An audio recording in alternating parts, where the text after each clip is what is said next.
Olá a todos e sejam muito bem-vindos para um novo vlog, mas aqui no canal Malta, e no vídeo de hoje trago-vos um caso que já foi resolvido, que é então o caso da família Lawson.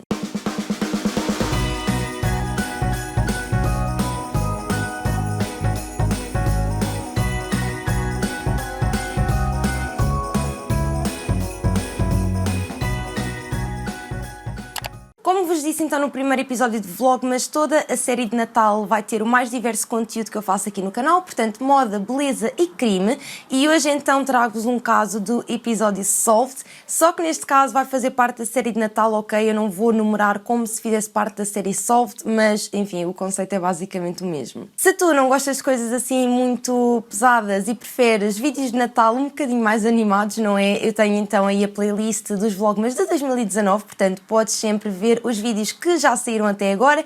Têm saído vídeos dia sim, dia não, e vai continuar a sair até o dia 25 de dezembro, mas antes de começarmos com este vídeo, não se esqueçam, claro, de subscrever ao canal se não por aqui, deixarem o vosso grande gosto se estão a gostar dos vlogmas até agora, e por fim também, claro, de ativar as notificações e de me seguirem pelo Instagram para não perderem nenhuma novidade. E agora sim, vamos então passar para este caso. Tendo em conta que estamos então no mês de dezembro, no mês do Natal, malta, eu hoje trago-vos um caso que aconteceu no dia de Natal, portanto no dia 25 de dezembro, e tudo começou então neste dia 25 de dezembro, quando um senhor que se chamava Charlie Lawson decidiu assassinar a sua família inteira. Mas voltando um bocadinho atrás no tempo, quero então falar um bocadinho convosco sobre quem é que era esta família. Em 1911, um senhor que se chamava Charlie Lawson casou com uma senhora que se chamava Fanny, eu não sei como é que se diz o nome, mas eles casaram-se em 1911 e em conjunto tiveram 8 filhos. No entanto, um dos filhos do casal, que se chamava William, que tinha nascido em 1914, portanto era o terceiro filho dos Lawson,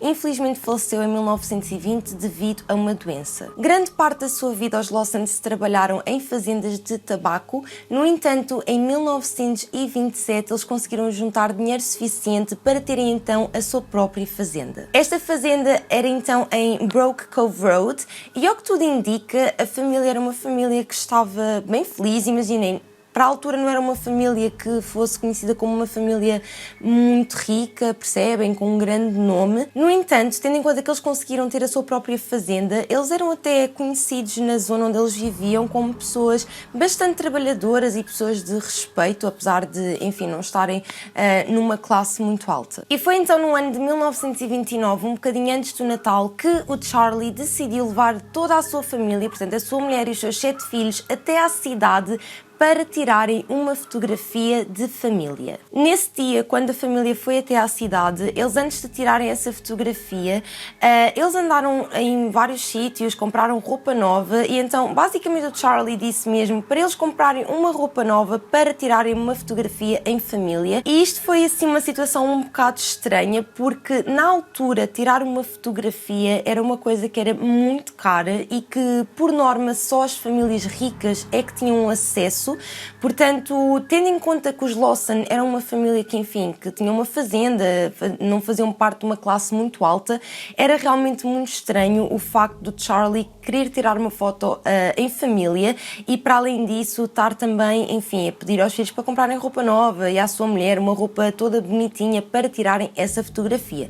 No entanto, o que também muitas pessoas dizem é que, apesar de tudo, apesar de eles não serem uma família muito rica, não é? Eles eram considerados uma família que tinha uma fazenda bastante razoável e que, por um lado, até nem é assim tão estranho, mas pronto, tendo em conta estes aspectos, foi uma coisa assim um bocado estranha para a altura. E como eu vos disse então, a família foi toda tirar esta fotografia em família. Vou colocar aqui a fotografia para vocês verem. Como podem ver então na fotografia, temos ali o Charlie Lawson, a Fanny, que é a sua mulher, que está ali ao seu lado, depois a Mary Lou, que tinha 4 meses na altura, portanto era a mais nova da família, que está então no colo da sua mãe, a Marie, que tinha 17 anos, o Arthur, que tinha 16 anos, a Carrie, que tinha 12, a Mabel, que tinha 7 anos, o James, que tinha 4 e, por fim, o Raymond, que tinha então 2 anos de idade. Passado então alguns dias, portanto no dia 25 de dezembro, durante a tarde, o Charlie Lawson simplesmente perdeu a cabeça. As suas 2 filhas, a Carrie e a Mabel, estavam-se então a dirigir para a casa dos seus tios,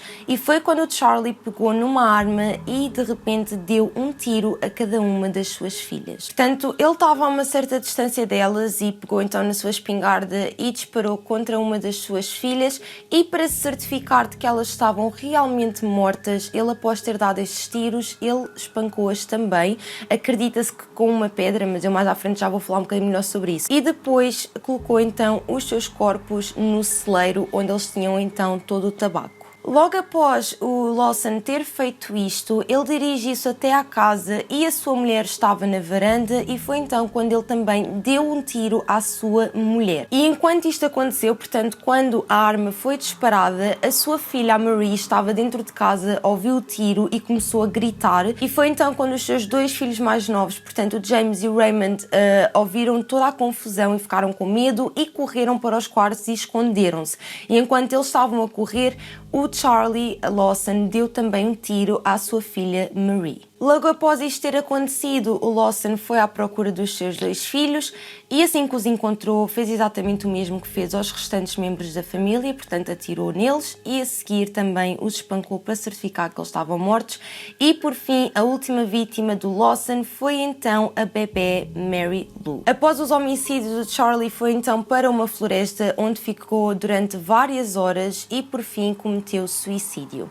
Neste momento vocês devem estar a perguntar, não sei se vocês já repararam, mas existe um elemento da família que eu não falei, que foi portanto o Arthur, que tinha 16 anos na altura, e ele não estava em casa quando aconteceram estes homicídios. Ele na verdade tinha ido fazer um recado, porque o seu pai, portanto o Charlie, tinha-lhe pedido para ele ir fazer um recado qualquer, e ele saiu então de casa, e quando ele saiu de casa o Charlie fez então todo este massacre. Eventualmente a polícia soube dos crimes que tinham acontecido na casa da família Lawson. Eu não sei bem como é que eles descobriram, porque muito honestamente eu tentei procurar, mas este caso não tem assim muita informação. A informação toda que eu encontrei é a informação que eu vos estou a dar neste vídeo, mas de alguma forma eles descobriram que tinha acontecido ali um crime e a polícia foi para lá. E portanto, na altura quando a polícia foi para lá, eles ainda nem sequer sabiam o que é que tinha acontecido, nem sequer sabiam quem é que era o Lawson, onde é que ele estava, e portanto quando eles chegaram ao local do crime,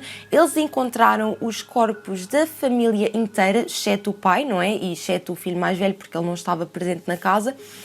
Encontraram os corpos todos deitados, com os braços cruzados e com uma pedra atrás da cabeça. E então acredita-se, na altura acreditou-se que de facto tinha sido aquela pedra a arma utilizada para espancar a família Lawson até à morte, porque como eu vos disse, mais tarde foi provado que para além dos tiros, o Lawson tinha também agredido a sua família com qualquer coisa para certificar de que eles realmente estavam mortos. E então o que é que aconteceu? Quando a polícia estava então no local do crime, não só a polícia, mas várias pessoas que já tinham conhecimento de que tinha acontecido ali um crime, quando eles estavam todos na propriedade, eles na verdade ouviram um tiro, e esse tiro que se ouviu foi então o som que se acredita ser do tiro que o Lawson deu a si mesmo para morrer, portanto para cometer suicídio. E então mais tarde a polícia lá seguiu as pegadas e tudo mais para descobrir onde é que estava o corpo do Charlie Lawson, e foi então quando o encontraram e se aperceberam que ele tinha estado ali imenso tempo antes de cometer suicídio, porque à volta da árvore onde ele estava, porque como eu já vos tinha dito, ele estava numa floresta, à volta da árvore onde ele estava existiam várias pegadas sempre na mesma direção, portanto acredita-se que ele esteve ali a dar várias voltas antes de cometer suicídio. Na altura este caso ficou realmente muito conhecido, principalmente tendo em conta na altura em que aconteceu, tendo em conta que uma família inteira perdeu a vida. Isto realmente atraiu a atenção de muitas pessoas que viviam ali na zona, porque na altura então, quando foi o funeral tinha imensa gente que nem sequer conhecia a família, mas que apareceu no funeral. E basicamente o caso é este, malta, não existe assim muito mais informação. Existe alguma que eu vou falar agora, que como é óbvio existem algumas teorias relativamente a este caso, porque de facto é muito estranho, não é? Tendo em conta que parecia uma família tão normal,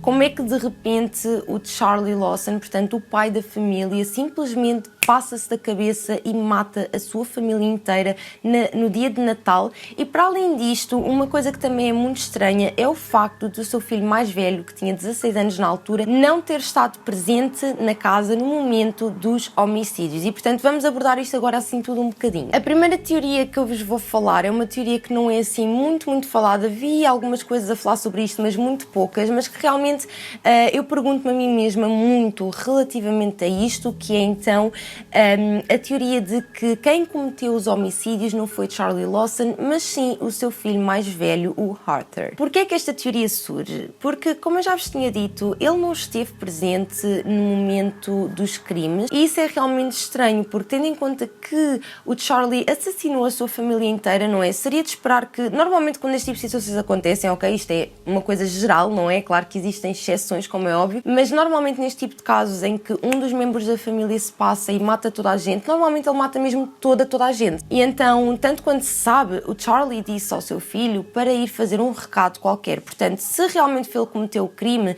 ele não queria que o seu filho mais velho estivesse presente. Portanto, existe esta teoria de que quem tenha cometido os homicídios tenha sido o Arthur e que ele tenha então incriminado o seu pai, e daí se calhar o corpo do seu pai ter sido encontrado na floresta, para dar a entender então que tinha sido um suicídio. Já para não falar que também é um bocado estranho o facto de o Charlie ter dado tantas voltas naquela floresta. Será que se sabe que realmente aquelas pegadas eram dele, eram de outra pessoa? É porque existem aqui muitos pormenores, falando do ponto de vista de evidências, que não existe informação. Eu acredito que realmente não existe muita informação, porque este crime aconteceu nos anos 20, não é? E se nós pensarmos bem, se ainda hoje existem tantos casos em que as evidências nem sempre são muito bem avaliadas, por assim dizer, não é? Muito bem examinadas, imaginem nos anos 20. E então, até que ponto é que se sabe mesmo que aquelas pegadas eram dele ou não? Até que ponto é que foram feitos testes em que realmente se provou que quem disparou aquela arma foi o Charlie? E então, esta é uma teoria que não é muito fácil de ser verdade ou não, porque realmente não existem evidências, ou se existem, não existe informação sobre elas na internet. Portanto, muito honestamente não sei bem o que achar. É difícil ter uma teoria muito certa, tendo em conta que não existe esse tipo de informação, que normalmente para um crime é uma informação realmente muito importante, não é? Para se conseguir dizer quem foi e quem é que não foi. Mas na altura então disseram que tinha sido o Charlie, portanto, para se acreditar nisso, eu acredito que tenham encontrado alguma coisa que tivesse apontado para ele. No entanto, como eu já vos disse, é estranho o filho dele não ter estado presente.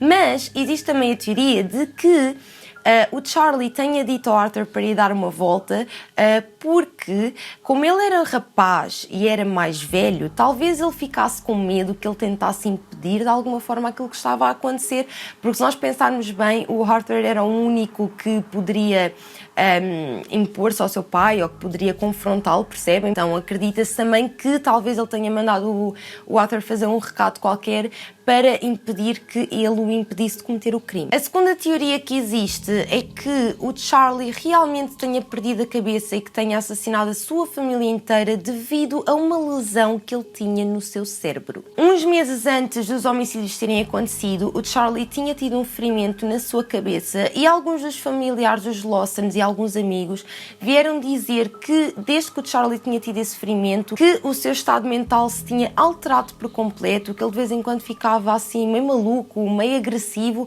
e esses familiares e esses amigos acreditam que esse ferimento esteja realmente ligado à tarde dos massacres, e que, enfim, que isso tenha realmente mexido mesmo com a cabeça dele e que o tenha influenciado a cometer esses crimes. No entanto, devido a isto, na altura que foi feita a autópsia ao Charlie, os médicos analisaram também o seu cérebro e não encontraram qualquer tipo de anormalidade. Portanto, ao que tudo indica, não foi essa lesão na cabeça que o fez cometer estes homicídios. E por fim, a última teoria, que é também a teoria mais conhecida deste caso, é então a teoria de que a Marie estava grávida. Eu sei que isto assim é um bocado estranho, mas eu vou já explicar. Esta teoria ganhou vida devido a uns rumores que existiam de que o Charlie Lawson abusava sexualmente da sua filha mais velha, Marie, que na altura tinha então 17 anos. Estes rumores surgiram porque um dos membros da família, a Stella, contou que houve um dia em que ela ouviu uma conversa entre a sua mãe, as suas tias e as suas cunhadas, e basicamente essa conversa que elas estavam a ter umas com as outras era sobre o facto da Fanny, portanto a mulher do Charlie Lawson, lhes ter contado que sabia que o seu marido estava a abusar da sua filha. E mais tarde, uma amiga muito próxima da Marie veio realmente confirmar esta afirmação. Ela contou então que uns dias antes do Natal, a Marie tinha falado com ela e que lhe tinha contado que ela estava grávida e que não apenas estava grávida, mas que estava grávida do seu próprio pai. E que para além disto tudo, tanto o Charlie como a Fanny sabiam disto, portanto os seus dois pais sabiam desta informação. E para além disto, havia também um vizinho da família que disse também que sabia que alguma coisa estranha se passava dentro da família, mas ele não quis falar sobre esse assunto. Como vocês já perceberam, esta é uma situação bastante complicada, se realmente for verdade, e então existem muitas pessoas que acreditam que o Charlie tenha assassinado a sua família inteira para não ter de lidar com a vergonha de ter abusado sexualmente da sua filha e, para além disso, ter um filho neto, que é só tipo estranho. E então muitas pessoas acreditam que a família estava a passar por muita tensão e que o Charlie realmente, por vergonha, decidiu então acabar com a vida da sua família. Relativamente ao que aconteceu após os homicídios, aconteceu uma coisa bastante estranha, porque o irmão do Charlie Lawson decidiu então abrir a casa Lawson, a casa da família Lawson, ao público para que as pessoas pudessem fazer tours turísticas devido ao que tinha acontecido então naquela tarde do dia 25 de dezembro. Inclusive, um bolo que a Fanny tinha feito nesse dia estava a ser exibido durante essa tour turística, porque o bolo ainda estava na casa, e muitos dos visitantes que iam então a essa tour turística na casa dos Lawson, quando viam o bolo, tiravam pedacinhos do bolo para levarem para casa, o que na minha opinião é só tipo messed up, mas isso aconteceu, e foi então quando ele decidiu colocar o bolo dentro de uma vitrine para ficar apenas como exposição, e enfim, o bolo ficou lá durante anos e anos, o que é só tipo estranho. Este crime ficou realmente muito conhecido e inspirou imensos livros e imensas músicas. E relativamente ao único sobrevivente da família, portanto o Arthur Lawson, ele casou, tinha portanto uma mulher e 4 filhos, e aos 32 anos, portanto em 1945, ele faleceu devido a um acidente de carro. E chegámos então ao final deste vídeo, malta. Espero muito que vocês tenham gostado. Digam-me abaixo nos comentários o que é que vocês acharam sobre o caso de hoje. Eu não consigo exatamente ter uma teoria muito plausível, tendo em conta que existe pouca informação e também tendo em conta que na altura não existiam, enfim, muitas ferramentas para se analisar as evidências do crime. Volto então a relembrar-vos para que subscrevam ao canal se novos por aqui, para que deixem o vosso grande gosto e que por fim ativem também as notificações e que me sigam pelo Instagram. Como vocês já puderam perceber, a série de Vlogmas de 2019 tem mais diverso conteúdo e, portanto, vamos ter mais vídeos de casos ao longo destes dias até ao dia 25 de dezembro, portanto, estejam atentos a isso. Depois de amanhã temos um novo vídeo, portanto, fica a contar com a vossa presença aqui no canal. E é isso, pessoal. Um grande beijinho para quem está a assistir e vemo-nos então no meu próximo vídeo. Beijinhos!